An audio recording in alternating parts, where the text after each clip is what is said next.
Ano yun?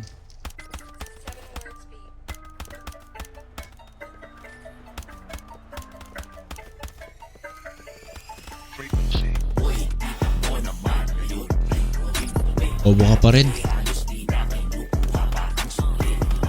Kita nga naman ba? naka isang magazine ka na, yung pa ako napatay. Ba? Ganun ba yun? Ganun ba yun? Oo, ganun yun. Ingay ka tol. Tangina nyo ha. Ang ingay mo ha. Poki ng ina mo ha. Bossy!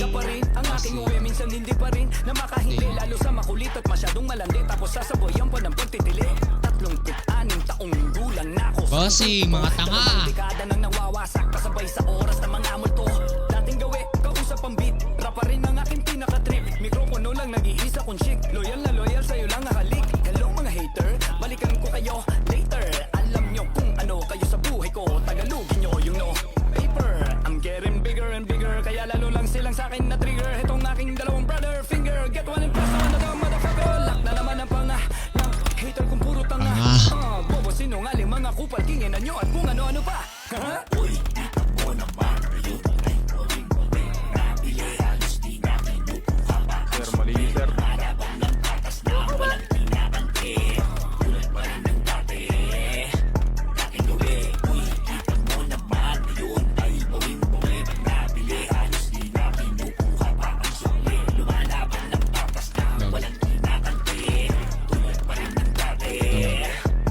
Sa lahat ng nagsabing wala akong ambag, eto pa ang aking dagdag. Di lang bagbag kukulangin na maleta. Pag sinimulan ko ng ilapag ang mga naipong di ko pa tinapon. Mga gawa ko mula kahapon, e paano pa kung ako'y nagbaon? Iyak na naman ang mga bigaon.